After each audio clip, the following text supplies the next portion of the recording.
I'm Gary Kaplan. I may be one of the more influential physicians on the planet, but in my own organization, I'm not even close to being one of the most influential physician leaders. I am a practicing internal medicine physician. I continue to see patients, and for the last 16 years, I've had the privilege of leading the Virginia Mason Health System. I'm also very honored to be the chair of the board of IHI, and most importantly, honored to have the opportunity to present again with my close colleague, friend, and thought partner, Dr. Silversin. Thank you. So just a word about my background. I trained as a clinician, but for the last 35 years have had a very part-time appointment in the medical area at Harvard, but really been more or less full-time with my partner, working in healthcare organizations, largely helping physicians be more effective collectively within an organization, amongst themselves, and in partnering more effectively with management. And have had the privilege to do work across the United States in a variety of organizations, but also a fair amount of work in the UK and a little bit in Holland. So a bit of an international perspective, but look very much forward to your reactions to our comments today. Great. So thank you. We'll get started. This is something that all of us at Virginia Mason are very proud of, and I want to share a little bit in the next few minutes about our journey, the work we've been about over the last 15 plus years. We were thrilled in the year 2010 that the Leapfrog Group, who represents large employers across the United States, named us the top hospital of the decade in the United States. We were particularly pleased because it indicated both quality of care and resource stewardship, that we were actually improving quality and safety for our patients, for our community, and at the same time, we were lowering the cost of care, that we were being wise stewards of resources. We also knew that no sooner did we receive this kind of recognition that we had to go back to work, and that there was so much more to do. And our work and our story, a little bit of which I'll share with you in the next few minutes, is very much a work in progress. We've made great progress, but we have so much farther to go. Now, Virginia Mason is in Seattle, Washington, in the Pacific Northwest corner of the United States. We are an integrated healthcare system. We actually have now 2 hospitals, but one is our main hospital in downtown Seattle, and we have another hospital in central Washington that recently became part of our system. We have 500 physicians that are the Virginia Mason Physician Group, and we have an academic mission. We teach residents or junior doctors, 120 of our own residents. We have a basic science and clinical research institute. And just in recent years, as some of you know, we formed the Virginia Mason Institute, which is how we are training people from other organizations in the United States. And we also have the honor of training people from other countries. Several of you are here with us this afternoon. Now, in June of 2002, I led our first trip to Japan. Now, we had been told by the people we were working with in the United States, particularly at Boeing, that we should go to Japan, that we ought to seriously consider embracing what Boeing had done with the Toyota production system. Now, that first trip was a total mind changer for us. We went there. I had never been to Japan. Since then, I've led almost every team every year to Japan where we work in the factories. And it was, what can we learn in manufacturing being healthcare people? How can we really apply that to an industry that takes care of people at their most vulnerable and important moments in their lives? And we came home believing differently. We came home believing that we could actually borrow from other industries and make healthcare better. This is a picture from the shop floor at Hitachi Air Conditioning, where we actually worked to redesign air conditioner assembly. And at the end of our week in the factory, the management from Hitachi thanked us and put most of our recommendations in place. This is Andrew Jacobs, who was our chief of cancer at the time, and Dr. Lucy Glenn, who continues as our chief of radiology, and a much younger me leading the work at Hitachi. We came home from that trip and said, you know, we deal in life or death, but so do manufacturing. People that make airplanes, if they fall out of the sky, that's life or death. People who make automobiles, if they fail going down the highway, that's life or death for the people inside that automobile. And so we said, we're in a very special profession, but we actually make things. We make office visits. We make surgical procedures. We make inpatient stays. We make lab tests. And if we think about making things, it forces us to think about the processes that go into making things. And so that was the big eye-opener for us, that by understanding processes that go into making things, we can make the outcomes, the products, the services better, safer, and less expensive for the end user. And so we came home and said, this will be our management system. That was 14 years ago. Today we're the furthest, arguably the furthest of anybody in the world, consistently applying a management system. It wasn't just the way we do quality improvement. It wasn't just for certain areas of the health system. It was the way we ran the entire organization.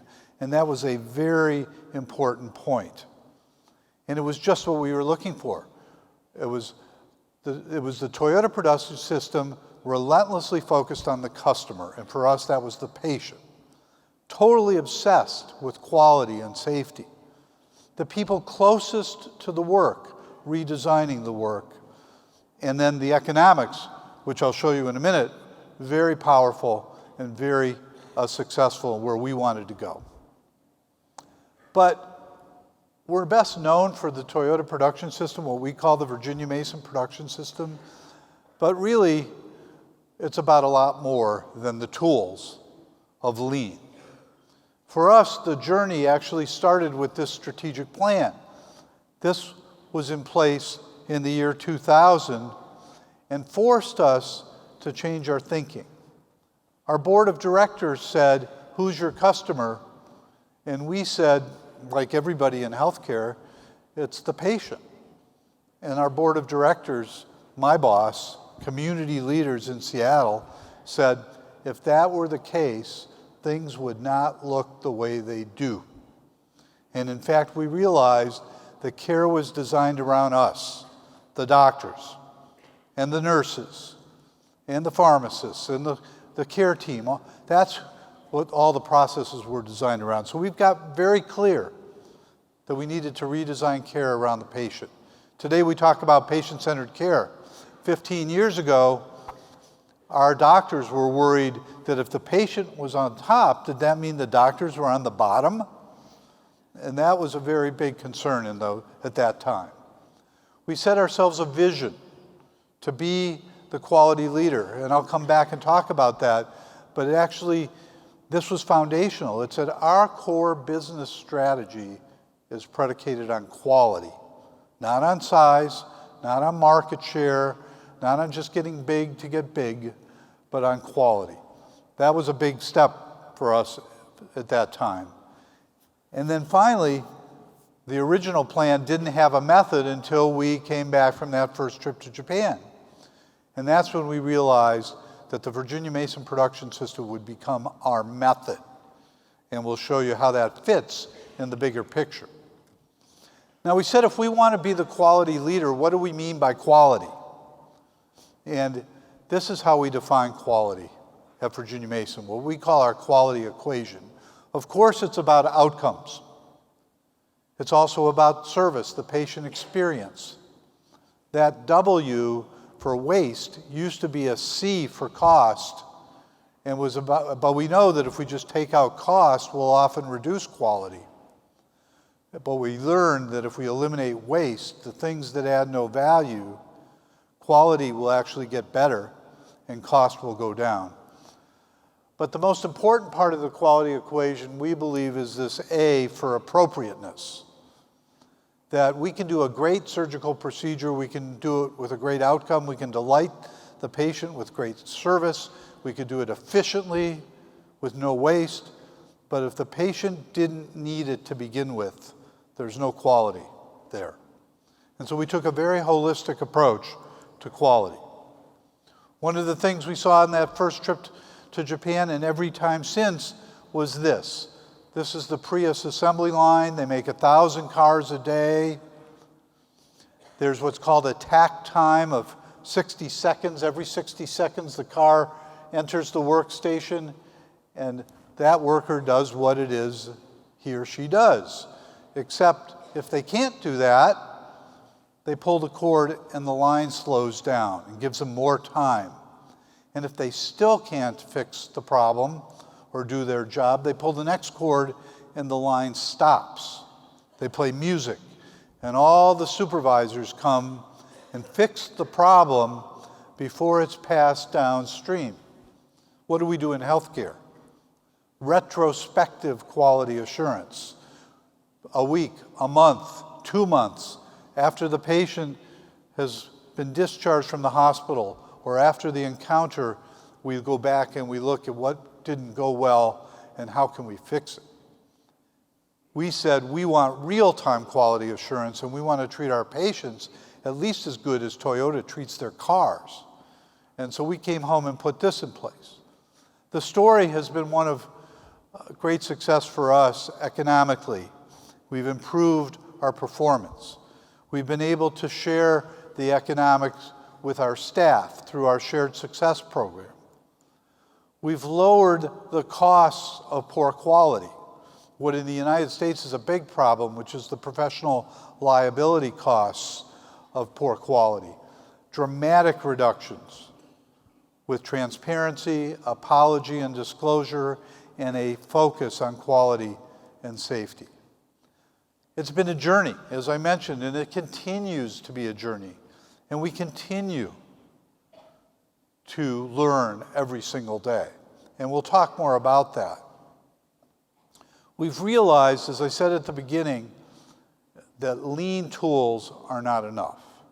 And so I've heard things like, lean was in Sweden, and then it was out in Sweden.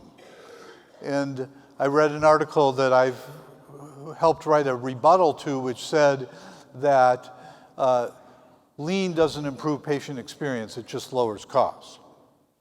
I would suggest that a focus on the tools alone will get you perhaps better cost, more efficiency, but will not improve quality, safety, and most importantly, our patient and staff experiences. All things that we've found have been critical, and we'll tell you more about that, how that's happened. It's really happened by engaging our people in new and different ways. That's the core message of this presentation and of our story over the last 15 years. Jack? Great. Thanks, Gary.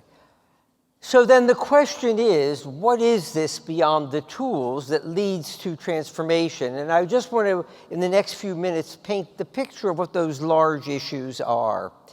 There we go. The first really has to do with, I think, the perspective that existed at Virginia Mason, but also in many other organizations that I've consulted with that have been successful at this work, is to acknowledge that there are really two kinds of problems we try to solve in everyday life in organizations. And this is the work of Ron Heifetz and others at the Kennedy School of Government in the US. And they've described two kinds of changes, and I think as you think about the challenges you face back home, you might want to categorize them in your own mind. One set of problems we might call technical. And these are pretty straightforward, where we can well describe a problem, there is a solution that we can use, get off the shelf, have somebody show to us, and how we go about implementing it is clear. It may be a lot of work, but there's no mystery about that stuff. We know how to do it, and we do that kind of work quite well in our organizations. But there's another kind of change, which I think is much more aligned with this challenge of transformation, and that's the kind of challenge they call adaptive. And these are the characteristics of adaptive change. It's where the challenge or the change is complex, perhaps even difficult to describe or get our arms around. What does it really mean to transform our organization and the way we deliver care? The next point I think is really critical for us, and that is to solve this problem or address the challenge means transforming long-standing habits and deeply held assumptions and values of how we do our work. And if we think about how we do our work in healthcare, there is a lot of tradition and a lot of socialization about what's the right way. And so when we try to change that, there is a lot of having to give up old ways of viewing things, deeply held assumptions and values. So therefore, to be successful, we have to address the issue of loss, sometimes sacrifice or betrayal, to values that were deeply inculcated into us as professionals during our training period. Also, there's a period of acknowledging we might not feel so competent as we go through this change, because the solution is going to require learning new ways of doing work, working with people that perhaps we don't have relationships with. So it's going to be unsettling, and therefore, when we do this kind of work that we would call involving adaptive change, people like to avoid it. Because it makes people very threatened, and it also threatens their competence. And so what Heifetz would say is people try to avoid those conversations, they try to avoid engaging in that work. It's not necessarily a conscious decision, but that anxiety that comes up encourages people to go to another place. So just to be sure we got it and understand the differences, this is an iPhone, which is very familiar to most of us, at least a smartphone. Now, this is a technological change, but that's not why I'm calling it a technical change. I'm calling it a technical change because it's rather straightforward. We can intuit how to use it. Using it does not involve a deep psychological shift. We see the benefits. And the interesting thing is, at least if it's an iPhone, if we have a problem, there is an answer. We can always go visit with a genius at the Genius Bar and get the answer to our problem. Very straightforward technical change. However, here's a change that probably many of you have implemented or approached implementation in your organizations that looks technical. This is the WHO safety checklist. And it does look technical because it involves a number of check marks on a piece of paper. What could be more technical than that? But many organizations who have tried to implement this would say they understand why it's adaptive. And I wonder, as you think about it, would you see it as adaptive in your own organization? Because in order to have this be successful, it means people who heretofore might not have spoken up to the surgeon need to point out a problem or bring people's attention to something that perhaps they've missed.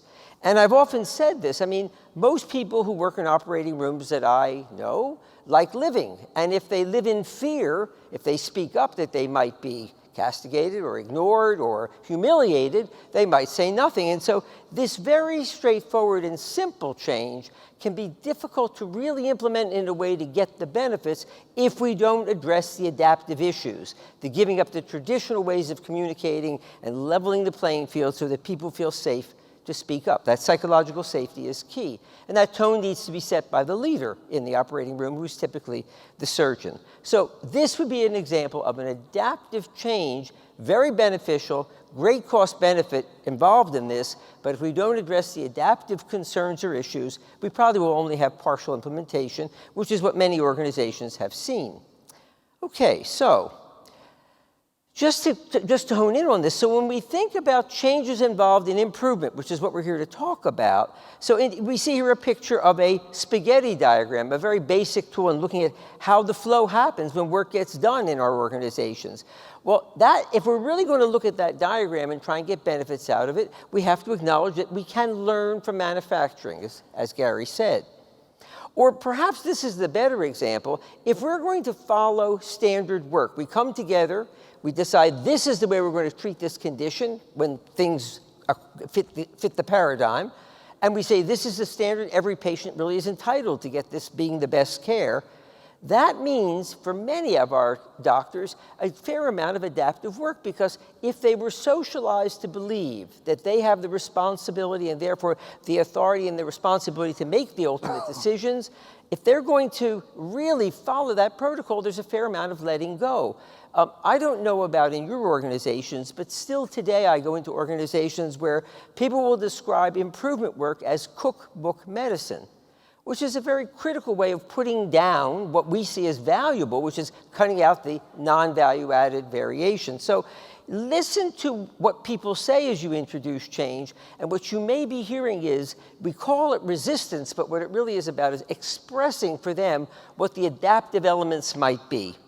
Okay, now Ron Heifetz, who came up with this nomenclature, says the most common cause of failure to make progress on things like we're interested in is treating an adaptive problem, where there's this emotional letting go of the old way, treating it with a technical fix, laying a technical fix without really dealing with the adaptive work. So technical fixes, which we might call magic bullets, would be, to impose a superficial solution on a problem, or to reward people differently, or to do some kind of a reorganization that doesn't really address the underlying relationships that need to change, or putting out some vision statement, not in the way that Gary will describe it, but having a one-shot kind of a meeting, putting some words up and passing it out. That's not an adaptive approach.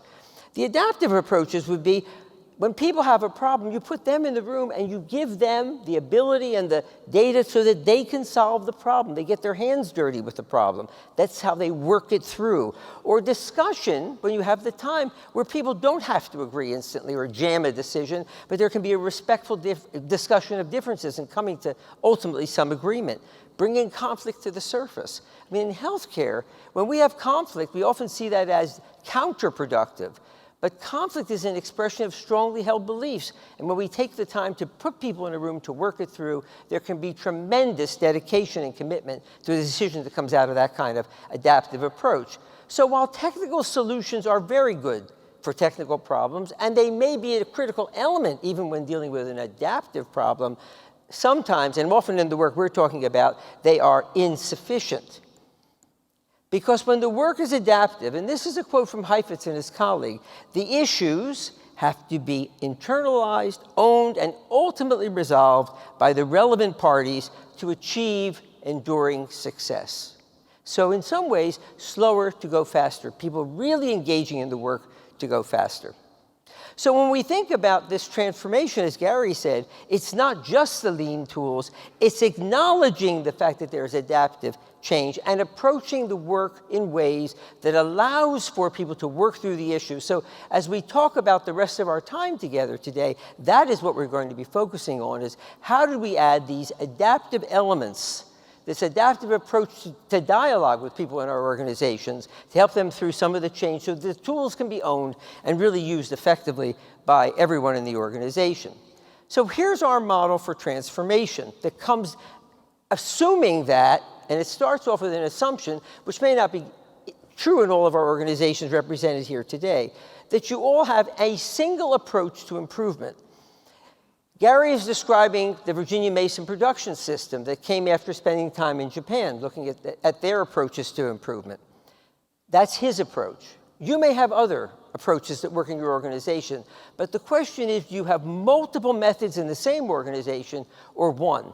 And I think our recommendation, and we can talk more about this at the end, is that you have one.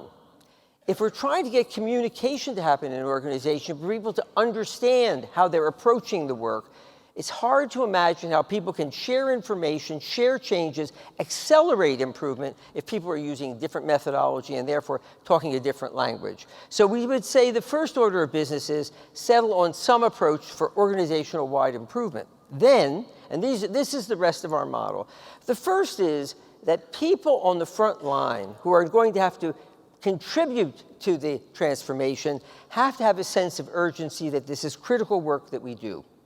And that means that we as leaders, if there is that need, have to, quote unquote, turn up the heat to help people feel that it is urgent. If there's a doubt in their mind, my question to you is, if you're at this meeting because you believe it's urgent and they don't, what's missing? Because when people believe something is urgent, they're much more likely to engage. The second thing we're going to talk about, we're going to come back and fill in around all of these. The second point I want to talk about, we will be talking about this afternoon, is once people have that sense of urgency, okay, so where are we going to go? And that's this issue of creating with them a vision, a picture of the future, where people can see it will resolve the issues of urgency and take them and the organization to a better place. This is a vision that will inspire action with a clear picture, almost like a promised land of the future. Then, who will provide the guidance and leadership to help people work collaboratively toward this transformation? And I would say that we'll talk a little bit in this session about, in most organizations we find, the need to enhance clinical leadership. In large part because the traditions of clinical leadership, at least in most organizations, does not reinforce the kind of leadership that's required to help people through this transition. And then finally, the last thing we'll talk about, and not in this session, but in the session that immediately follows in this room, modernizing the understanding or compact that people have of their role, the role of clinicians in the organization and the role of senior management. How do they work together differently? What are the rules of engagement? And in our experience is that last piece, which again we'll be talking about from 3:30 to 4:30, is critical because in order to make things different, we have to really accept that we have different roles and different rules of engagement. So with that said, in this session, we're going to be dealing with the three that are circled. In the next session, we'll be dealing with the modernizing the compact. And now I believe we're going to talk about what did they do at Virginia Mason to increase urgency. So this model that we've worked on as we've reflected on this journey has caused us to kind of focus and learn from our own experience. And one of the experiences we've had is that urgency, as Jack describes, is critically important. And I'll never forget, I mean, this was a very, very formative time for me in my career and for our organization. Now, some of you may know this, but I've been at Virginia Mason 38 years. I came as an intern in internal medicine, and I never left. And so I was a product of this old culture, of a culture and an organization that I was very proud of. And I'm still very proud of what happened since 1920. We've been here 96 years. But in the year 2000, as I became the new CEO, the seventh CEO in now 96 years, there's only been 7 of us. Very different than many countries in Europe with very rapid turnover in the chief executive role. These were the issues. We were facing tremendous challenge as an organization. We had some economic challenges. For the first time in our history, we had actually lost money. Some were asking, will we really survive? What is our path forward? Can we be true to our traditions and the values that have been important since 1920? One of the things that's most concerning is that when an organization is having challenge, many of the best people are the first to begin to look elsewhere. Maybe they want to leave. There was a lot of questioning. And at the same time, the Institute of Medicine had just put out To Err is Human in 1999. And we began to hear about errors. We began to hear about the close to 100,000 people that were dying from preventable error in American hospitals, a number that we now know, and we in this room know all too well, is far too underestimated what's really happening in our institutions. And so the challenge as a new leader was, how do I build on a strong foundation, but lead what was very clearly needed, which was large-scale change? And I'll never forget the day. This was in October of the year 2000. I'd been the CEO for about 6 months. I'd gone around the United States to look in other hospitals, to see what I could learn. And I came back and in a room with 500 doctors said, we change or we die. That was my way of saying, we need to take a look at where we need to go with a sense of urgency. And it was quite interesting. About a third of people were, oh my God, the sky is falling. You know, this is the end of Virginia Mason. But most people were saying, finally, we're hearing the truth. Finally, we're being told that we need to change. That was quite a departure, because as leaders, we want to keep our people feeling good. And yet, feeling good about everything is not always compatible with the current state. It's not always compatible with reality or with truth. And so this was a pivotal moment for us, where we said we change or we die. We were 3 years on our journey when Mary McClinton came to us. And some of you know this story, but Mary McClinton was a community leader in Seattle.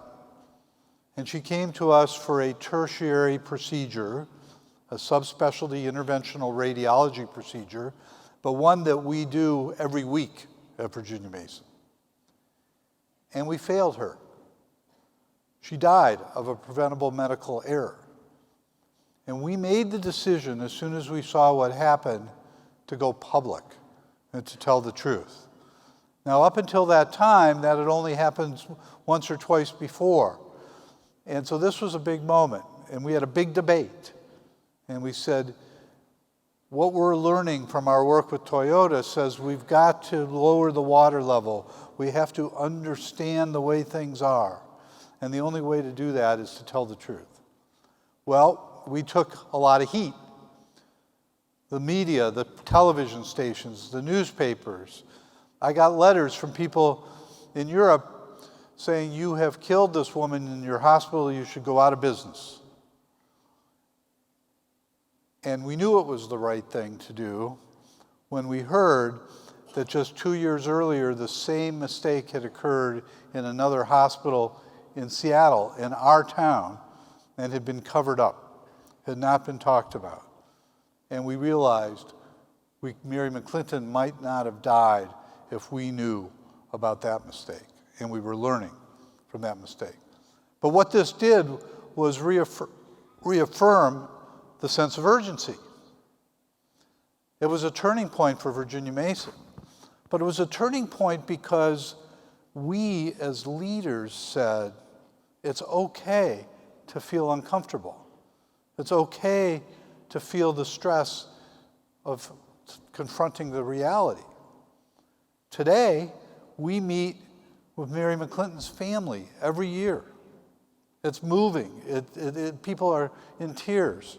But every year, hundreds of people in the auditorium with Mary McClinton's family talking about her and celebrating the safety and quality work that has happened in her memory. That's what can come from a sense of urgency and a willingness to tell the truth. And I have to say, and I'm sure most of you would agree, we have so many reasons to feel a sense of urgency today. We know that quality is not as good as it can be. We know that safety is still a huge issue when patients come into our care. We know that healthcare costs too much. We are not having enough funding in our own communities and our own societies to pay for education and transportation and take care of our attention to the environment because healthcare is taking too much. I feel a tremendous sense of urgency, and as a leader, I feel it's compelling that I have to talk about that and help my colleagues and my team members feel a sense of urgency. We have doctors retiring in their 50s. We have nurses, the average age of inpatient nurses in Seattle, age 48. That's not old, by the way, but it's an old age for an average component of the workforce. And it's because of many things. But there's so many reasons to feel a sense of urgency, and I know you have your reasons in your organizations and in your communities. So it starts with a sense of urgency, and Jack will tell us, if we don't feel a sense of urgency, we will not move forward. Yeah, So just to be clear, I mean, Gary's describing the Virginia Mason experience, and I'm reflecting as an outside consultant who participated in a small part of their transformation, but more importantly, the general theory and as well as the general practice that you could begin thinking about applying in your own organization. So Gary's very specific, and I'm going to be more talking about kind of principles that I think you could well apply if that would be helpful to you in your organization. So for each of these sections, there'll be a lesson, and the lesson around urgency is it has to start with urgency. And some of you may be familiar with the name John Kotter, who's at the business school at Harvard, and probably the most famous and probably the most thoughtful person around large-scale change in complex organizations. And here's a quote: "Establishing a sense of urgency is crucial to getting needed cooperation. With complacency high," and it's good enough is complacency, "with complacency high, transformation usually fails because few people are even interested in working on the change problem. People will find 1,000 ingenious ways to withhold cooperation from a process they sincerely think is unnecessary or wrong-headed. Change for change's sake. A change in search of a problem. That's what people will think if they don't truly believe that the change is urgent." And I would ask you to think about, in your own organizations, the people who have the greatest amount of change to do to improve quality, probably the clinicians in general. Do you think that most of them would say it's urgent that we improve, or it's a nice idea, or maybe for that department, but we're doing well enough? That's the question you have to think about, because if you don't have a good feeling that people are vibrating with a sense of urgency, that's where you have to start, because outside of that, so much of your work, I think, goes almost like water through sand. It just kind of sifts through the organization. So now going back to the work of Heifetz and others, he talks about the role of distress in adaptive work. There needs to be a certain amount of distress or urgency for people to engage. And if you look at this kind of schematic, you can see on the vertical axis, he calls it this equilibrium. We might call it anxiety. And on the horizontal axis, we have time. And you look at the red line, the squiggled line there that describes people through time going through an adaptive challenge, and the work gets done between the two green lines. But notice the labels. The bottom green line is the threshold of learning, beneath which there is no learning. There's almost a sleepiness about it and no engagement. Above the top line, the limit of tolerance, the anxiety is too high for people to learn. They will disengage. And the goal is to keep people around this urgency issue, between those two green lines, and he calls that zone the productive range of distress. Now, I think the idea of leaders holding people in a productive range of distress may be somewhat of a foreign concept for many of you, because we see our job as making it okay for people, making it comfortable for people. But in the absence of some distress or urgency, people do not engage. So I ask you to kind of examine your own ideas about what your job really is, and think about how you might go around, if you need to, helping people get into that productive range. But here's some, I think, ways of doing it that I think are quite responsible to help people feel some of that urgency. And I divided it into two categories. How do you go about it? And then what's the message about? And the how, I think there are two really effective ways of doing this. One is helping people discover it themselves. Rather than shoving things in people's faces and saying, see, we're not doing well enough, or this other organization is doing better, perhaps giving them some information and saying, what do you think it means? What do you think it means for our future in this organization? What do you think this means for our ability to attract other quality clinicians? Those kinds of questions with information for them to sift through will lead to a much deeper belief in whatever the issues are than coming through with a full message when many, I think, people in your organization will feel like, well, you've just distorted the data to make the point. So helping people discover the fact is much better than telling them. And then it's more than facts. As John Kotter, going back to his work, talks about, it really is much more about people have to see and have a visceral feeling to this need for change than just facts and logic. He says that people who even are very logical among us, the scientists, the doctors, nurses, people who really base a lot of their actions on data, even they will be much more moved to change to a feeling approach than a purely factual approach. And then you see a list of what could we focus on?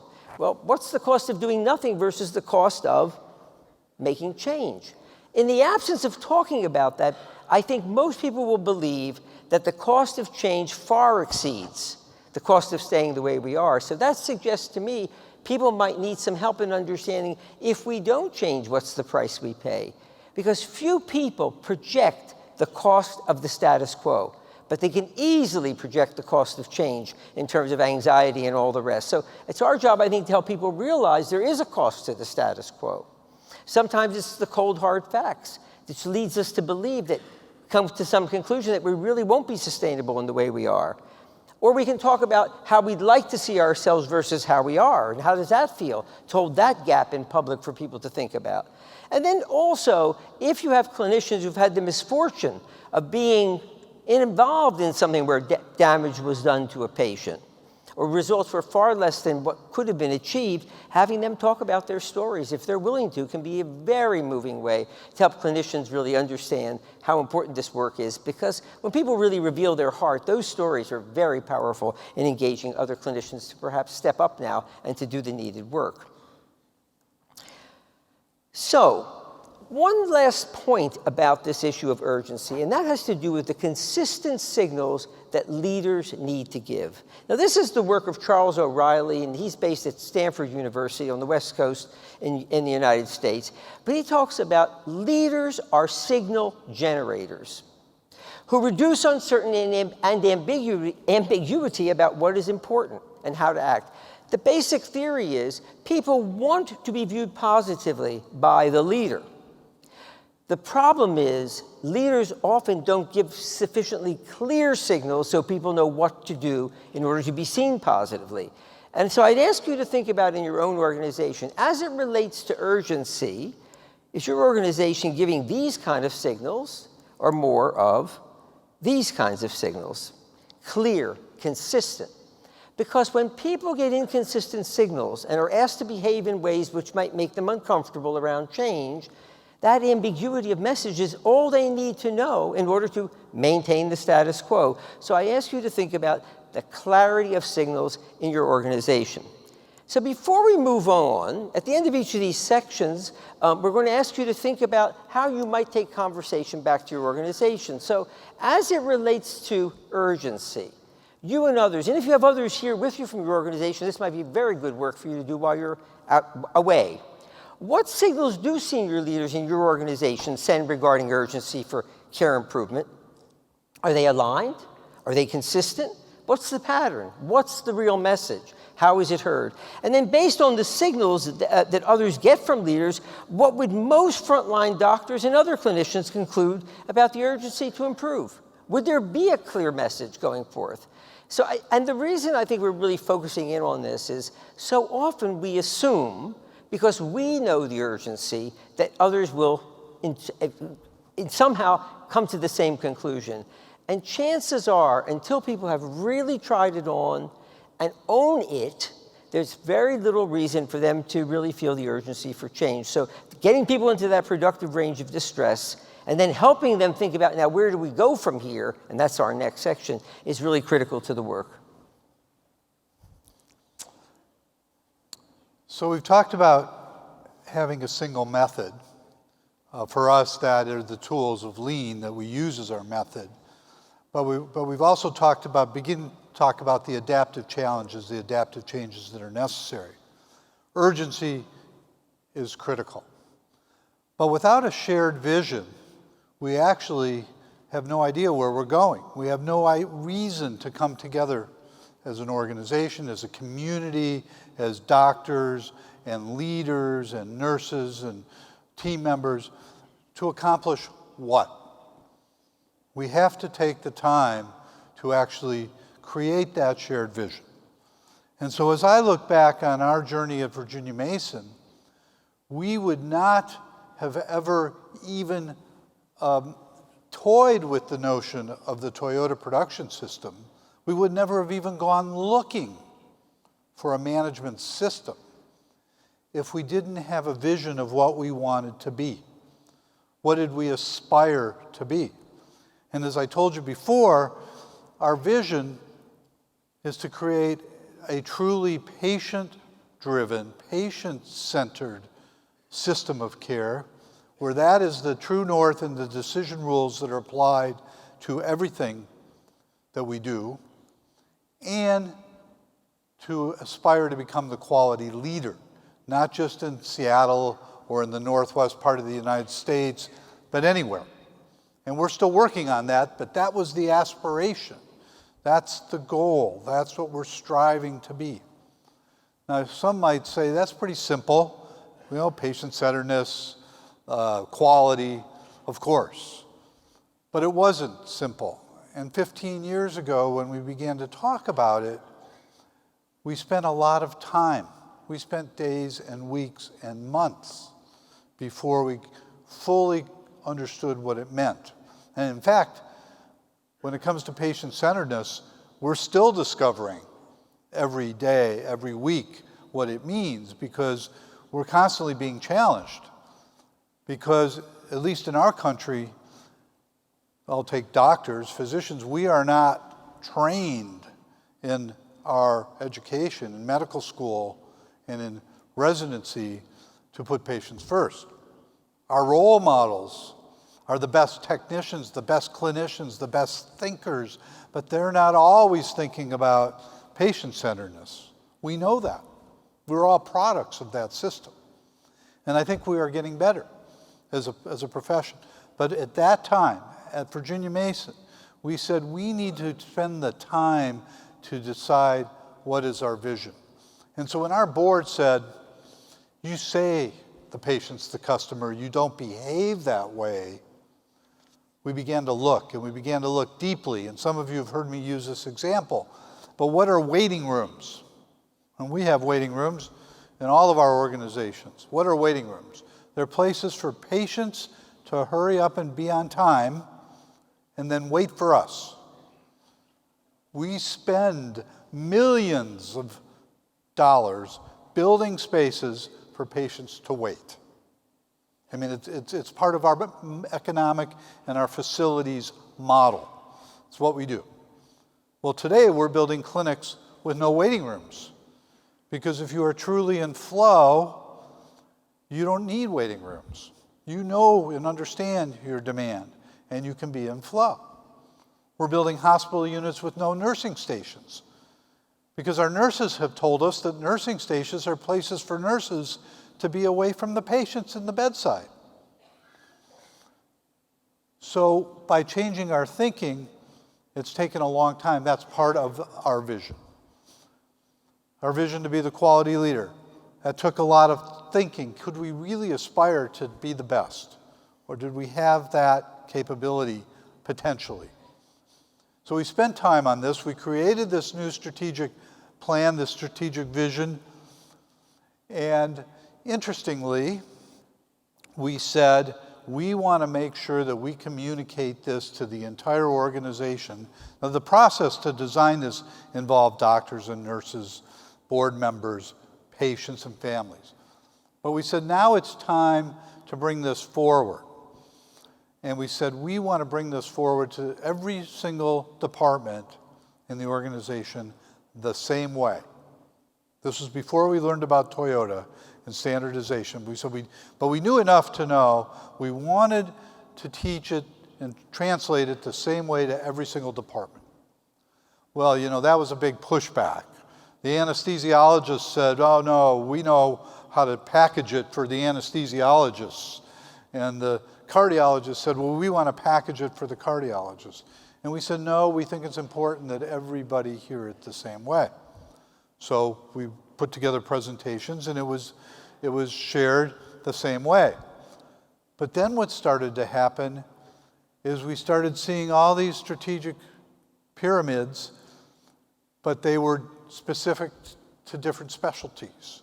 And I said, oh my God, we've got renegade strategic plans.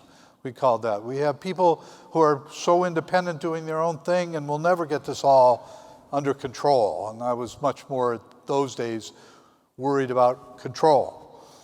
And what it really was, people were saying was, this resonates for us, and we want to make it ours. And so, yes, the patient is at the top, but we're going to put in the 4 key strategies: cancer, or heart, or pulmonary. And it began to take on the look of the local work teams. That was really an important learning for me. That, yes, we could share it initially the same, but that people were going to own it themselves. And it was a very, very important lesson around the power of shared vision and what it really means to be shared. The people have to understand it in the context and the framework of their own work for it truly to be a shared vision. One of the things that's been exciting for me over the last decade and more is to understand how that vision can then connect and be aligned with the rest of the work in the organization.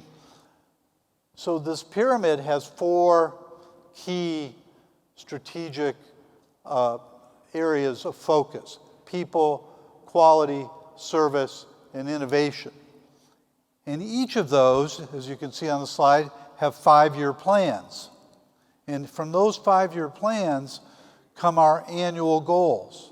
And from those annual goals come our KPO priorities, or how we prioritize resources. And from those goals come the work unit priorities in the hospital, or the clinic, or in cardiology, or in gastroenterology. And so what we have is alignment from a strategic framework that started with our vision, and that it is alive and well and nurtured and improved consistently now every year for the last 15 years. The power of vision in helping move our organization forward, and the essential nature of having a shared vision, is very clear to all of us. Jack? Great. I want to point out, because this is a great opportunity to talk about the difference between an adaptive approach and a technical approach. When Gary described the work they did around shared vision, he talked about it taking days, weeks, months of dialogue. But in most organizations, we would be much more superficial and just hope that we could drive some kind of a consensus and move on. So this tool called the shared vision, it does provide guidance for the future about where we're going, but the very approach that we use to derive it really will determine whether that helps us purely as a technical maneuver or truly helps drive some of that adaptive work that needs to happen. Because as we'll discuss, it's in that dialogue where there are differences that people try it on, modify perhaps some of what they're thinking, willing to try something, and then move on into the future. So something as straightforward as developing this shared vision, how we go about it, the amount of time we use, the amount of flexibility we have to let people truly engage in those conversations, has huge impact on the extent to which our organizations will transform. So, if the lesson 2 that I'd like us to think about around this shared vision is everyone, including the doctors, need to share same vision. And I say including the doctors because some may think about, as we'll talk about, their commitment to their clinical practice is all that's required. But I'd say that's not what we're all trying to do together. There's some things for which we are interdependent that need to be a part of that shared vision. We need to have alignment around a picture of the organization in the future. And the active word here is a picture, something that describes what will be going on as a precondition for engagement. Because here's the fact. If we can't describe a picture or a series of goals that other people feel are relevant to them, why will they engage with you? So this issue of developing a vision that's truly shared is a critical step in terms of creating the environment for people to engage with you going forward. Now, this is in many ways the kind of diagram that describes organizations that I've been into. We talk about a shared vision, But we have people who have their own or their department or section vision, but they're not all moving in the same direction. And again, going back to some of what Gary was talking about in terms of socialization of clinicians, and I think in my experience, particularly doctors, there is that silo orientation of needing deep knowledge in a narrow area. And that's perfectly understood, and it is critical. But that silo orientation, and then the value on individual or departmental autonomy, which in some ways has traditionally driven some very, very good and excellent care. But if you look at that, that means we don't need a shared vision. It's just each of us doing our own thing. But you go into organizations like that, and maybe some of you are familiar with that experience, it's very difficult to build collaborative relationships. When tasks or improvement needs to really include multiple departments or multiple levels of supervision, it's very difficult to get the needed alignment because we are really viewing it from our silo orientation. This will always exist, but is there a superordinate goal, a shared picture for which we have passion that helps us address the urgency that we are willing to do some work to get to? Now, this idea of a shared vision, I think in most businesses around the world, this is a very real concept and people understand its value, and you can read story after story of successful enterprises and how it all started with shared vision. But in healthcare, I think we've had a bit of a difficulty, in part because it's so obvious. In some ways, it's about care and quality care. And also in some ways because I think many of us feel that that kind of discussion is too loose and too soft. But I think the major reason why we haven't really been so successful in this is because many of us really don't acknowledge our interdependence. And here I'm focusing particularly on doctors, but I think there are others in the organization as well who feel like the outcome for patients is about what I do. It's about my commitment toward patients, but really maybe don't fully appreciate the extent to which they're interdependent on others, both within their specialty, outside their specialty, administration, nurses, and the rest. If people truly believe that they're interdependent, then having a shared picture, the need for a shared picture would make much more sense. So I ask you to think in your own organization, to what extent truly do people feel that they are interdependent, that their future, not just for the individual patient, but the future success of the organization depends on something we do together as opposed to each person doing their personal best. If you have that condition, then I think you're ready to bring people into a space and start talking about, so what is this picture of the future? I sometimes talk about it as the promised land. If it all turns out the way we'd like, it's 5 years from now, what do we see? But that process has to have some elements to it if it's truly going to drive this kind of adaptive dialogue that I've been talking about. Because it can't be a one-off meeting. Gary talked again about months of dialogue. The dialogue has to be focused on deepening the understanding of each other's perspectives and needs for the future, including the organization's economic as well as competitive threats that we all need to understand, as well as the advantages that we have that we can carry on into the future. We are encouraging different points of view to be heard. Everybody's voice needs to be a part of where we go in the future because that's how we build commitment. And if there's enough time, people will begin to be able to come to some common understandings and move on. You cannot say we're going to devote 2 weeks to this or 2 months. I mean, you have to have a sense of how much do we need to let the time go if we're making progress, because if you tie yourself too much to a calendar, and you cut off the time just at the point where people are starting to settle in on understanding each other, you really can cause a lot of damage to the commitment phase of all this. And the product you're looking for, the vision, needs to be sufficiently granular that people who require that kind of feeling for something, not just a general philosophical perspective, it needs to be sufficiently granular that it gives them what they need to go out and perform the next day. And again, remember, this should be a stretch, not where we are today, but somewhat doable if we really all focus and acknowledge our interdependence. Otherwise, it will be seen as a dream, and people, again, will be turned off by what they will see as the improbability that it will ever be achieved. And the basis of our shared vision, and this is a very oversimplified diagram, because it implies like all the doctors' interests fit into one neat ball, and probably many balls there with some overlap and some differences. But the idea here is, can we begin to understand and identify and pull out, articulate, what are the interests we share in common? because it's those common interests will become the basis for this vision that we can share effectively together. And I have at the bottom here just listed 3, and these are pretty obvious. I mean, we would all, I think, have a commitment to patients' care and safety, and certainly a reputation that would draw other clinicians and draw patients to our facility, but also our ability to recruit and retain talent in all kinds of fields. So those are just 3. But even using those 3 to begin to think about, so if that's our interests, those represent our shared interests, what's the picture of the future where those will become reality? That's the idea of where you can start to flip this conversation. But the thing that I would say is when I go into most organizations, what I hear is not much focus on what are our shared interests, but a lot of focus on what are our differences, which is important. You don't deny the differences, but then can we move the conversation to, but what are our underlying shared interests, and what are the implications of those for our ability to collaborate together toward transformation of care? So again, this back home question, I ask you to think perhaps here, when you get back home with others, to what extent do our doctors and staff and management have the same picture of where our facility, where our hospital, where our health system is headed? Maybe not the same words, but would they have the same basic picture?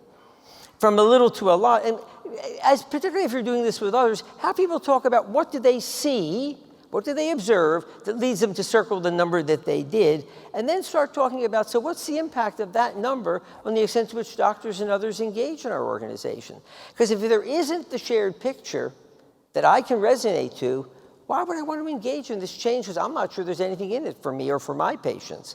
So this is an important step along the way. So we've talked about, okay, one method for improvement, urgency to get people to want to engage, and then the initial place to engage is on a shared picture of where we're headed together. I want to introduce one more topic, and then Gary will be able to really share again the Virginia Mason experience, this idea of the need for enhanced clinical leadership to move us from the vision to the behaviors, consistent behaviors that drive transformation. It's our observation that we need some enhanced clinical leadership. And I think because, at least in our country, and I think in other countries that we've worked in, we see a typical view of how doctors view their own leaders, doctors viewing their doctor leaders. There's one accepted model that I think is pretty general, and that is they look to their leader as their advocate, to speak their needs to management, to protect them, and oftentimes protect them from change, to communicate their needs, to attend meetings and tell others what they need, to tell us what the people up at the top are thinking. But this last point is critical, but they see them primarily as first among equals with no authority. As one doctor said early in my consulting career, they see their leader as not 1 millimeter above, a facilitator, a gatherer of information, an advocate for our needs, but with no authority. And I don't know if that's true in your organization, and I don't think we're talking about top-down management, but in the absence of authority, with the absence of any real person who's acknowledged to have the ability and the responsibility to hold people to account for their behavior, change becomes optional. And when change is optional, some will change and many will not. And then where are we? And I think that's often where things get hung up. And this role has been reinforced, I think, by traditional doctors in those roles, because if you step out of that role of advocate and start to really hold people to account, often there's a price to be paid for that, and it can be pretty unpleasant. In many of our organizations, doctors get elected into roles as opposed to selected after there's appropriate input from colleagues.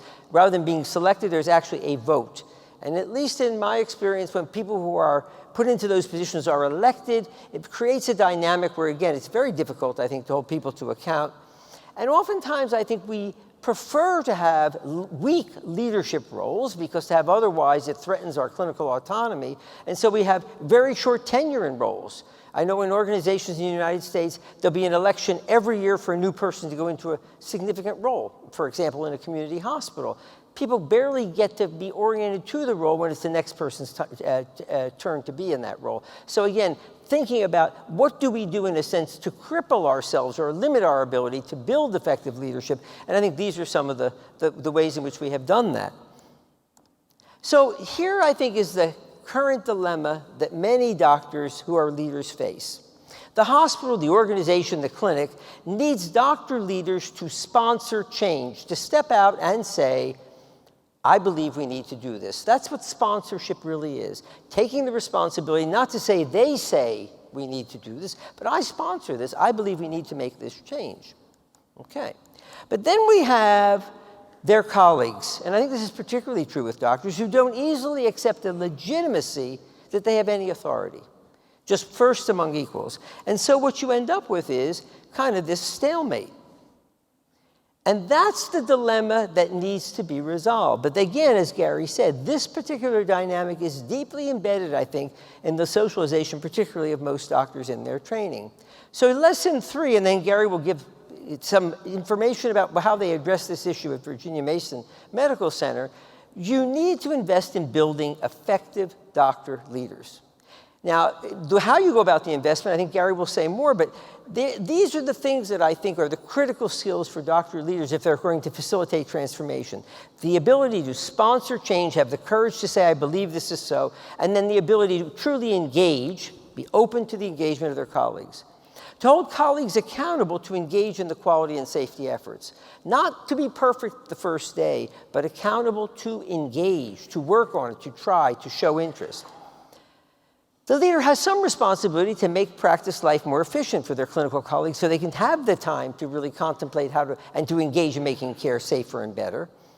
And then ultimately, as things between the leader and the people they're leading become more and more effective, then they're able to make commitments on the behalf of the doctors that they're leading to management, and then we can truly have a partnership, which then allows us to really go forward together in very effective ways. So how did that work out at Virginia Mason? Thank you, Jack. So at Virginia Mason, being a physician leader is a real job. That's the title of the slide. It wasn't always that way. And I have to tell you, I told you I've been at Virginia Mason now almost 38 years. And I've been a leader at Virginia Mason for most of that time. And I used to be a really good advocacy leader. That was kind of how I got to be a successful leader, was I was a good advocate for my department. And I would be very effective in communicating the department's needs, and I'd get the resources we needed, and then I'd keep administration. I was the protector. So I would get the resources and protect my department from administration. You know, we're the people in the suits, the dark side.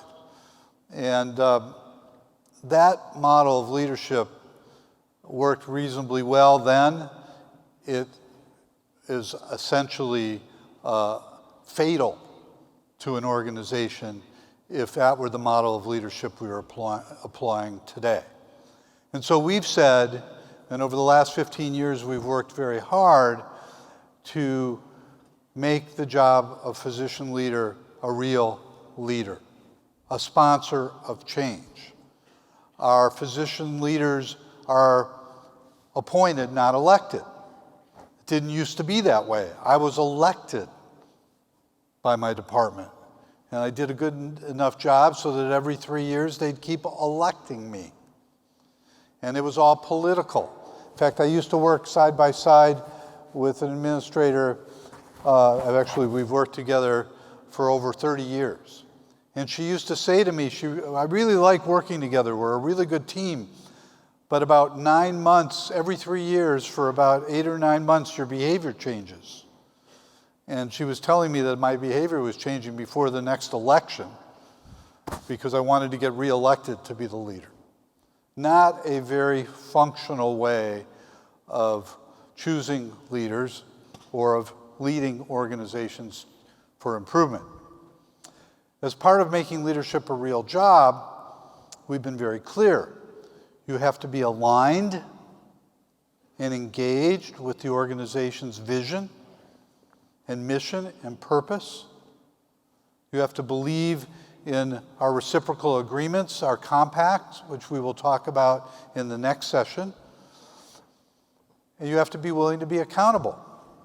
And you have to be willing to give and receive feedback and to train and learn the disciplines of leadership. It was very interesting as we began to roll these things out. We shouldn't even use the word roll out, but as we began to actually talk about these things, several of our leaders, physician leaders, said, you know, I believe in where we're headed, but I'm the wrong leader to lead that work. When the old ways of choosing leaders, the most senior person, or the most academic with the most papers, or the greatest clinical reputation, none of those things are necessarily indicative of strong leadership. And so we actually turned over many of our leaders because they realized, or we realized, that it was the wrong leaders for where we wanted to go as an organization. So I think that's an important lesson. As senior leaders, we have to be willing to make some of the tough decisions to help ensure we have the right people in place. We put in place a rich culture of feedback so that every physician in our organization gets a 360 evaluation every year. Powerful. And as leaders, it's very powerful. It's a gift. Feedback is a gift. I don't always like what I hear, but it's a gift, and it's an opportunity. We've also spent a tremendous amount of time in talent development and succession planning, because probably the most important thing we as leaders can do is ensure that we have leaders for the future. And that this work at Virginia Mason, and we've seen this happen in too many organizations across the country, that work is put in place, new programs, new vision, and then when leadership changes, it starts over. The new leaders program. And my board, the governing body of Virginia Mason, will never allow that to happen. They own this work. They own this vision. And they will ensure and are requiring that we ensure that we develop talent for the future and that there are succession plans in place. So that this work that we've briefly described today won't end when I'm no longer the CEO or when this senior leadership team moves on. It must be continued. And so succession planning is critically important.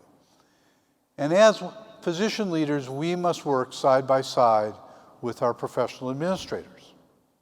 The administrators at Virginia Mason want to be there because they want to partner side by side with physician leaders.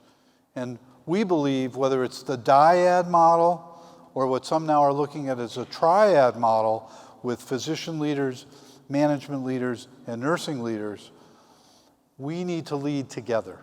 And our true ability to affect and lead and sponsor change lies in that teamwork model of leadership. But the role of the physician leader is critical and can no longer be that of protector and advocate. We also know that everybody has to change. And so that if we've changed our role and our identity and if our focus as physician leaders, our executives, our administrators, our professional managers, they have to change too. Because many of the old assumptions and the old ways of working won't be effective. And so we've gone through that process, and it's an eye-opener because it really forces us to think about how we do our work. And it allowed us to evolve together as a team of leaders. And I think that changed mentality in leadership has been a critical success factor to our journey, and I know we still have work to do. In fact, I just showed I have work to do because here I'm telling you that we need to move away from language like roll it out or get their buy-in. Jack tells me that roll it out sounds like you're going to roll over the people and just roll it out there. And that's a hierarchical, top-down mindset. And if we really believe that the people closest to the work should be the ones redesigning the work, and that all of this at the end of the day is really about building capability and empowering our team members and people, which we believe, then we have to change the way we lead, the way we think, and the way we talk. Now, this is my work at Virginia Mason. I'm the chief executive. I lead Tuesday morning stand-up every Tuesday morning, and if I'm not in town, their executive vice president and chief operating officer will lead stand-up. Stand-up happens every Tuesday morning. It's where the leaders of our improvement work present the work of the week and talk about the barriers and talk about the opportunities. And then we have a few teachable moments. But what is most important, and I require every executive to be at stand-up, not just the leaders of the improvement work. So our CFO has to attend stand-up every Tuesday morning. It's our work, and the signals we generate by being there or not being there are very powerful. The alignment we create is critical. And so Tuesday stand-up is leadership in action, not just for me, but for all of our leaders, and it's taken on the priority of one of our most important meetings of the week. But it's important to understand that we can't delegate this work. If it's really important, if quality and safety is our vision and our core strategy, then I can't tell my team members, I'm sorry, I'm working on more important things. You take care of that. That doesn't work. That has no credibility and will not help us be successful. So I encourage you who are senior leaders, to think about your own behaviors, to think about how you spend your time and what you pay attention to. And those of you who aren't senior leaders, to talk to your boss, to have a conversation. They owe you that, because the work you're doing is what we in healthcare should really all be about. So what type of model of leadership is most common in your health systems? Are physicians advocates, or are they evolving? Do they focus on protecting the status quo and say, well, we can't, more often than they say we can, or let's figure this out? I think those are things we need to ask in our own organizations and hold ourselves accountable.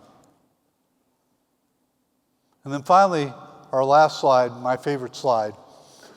In times of change, the learners inherit the earth, while the learned will be beautifully equipped to deal with a world that no longer exists. Some of us have been in healthcare for a long time. We've seen a lot of things come and go. And just when we think it's all figured out, the environment changes, or the government changes, or the policies change. And so this isn't about figuring it out. It's about building capability, building understanding, and building an approach that can allow us to continue to transform our organizations so that we will keep getting better every day and every week for our patients and our communities.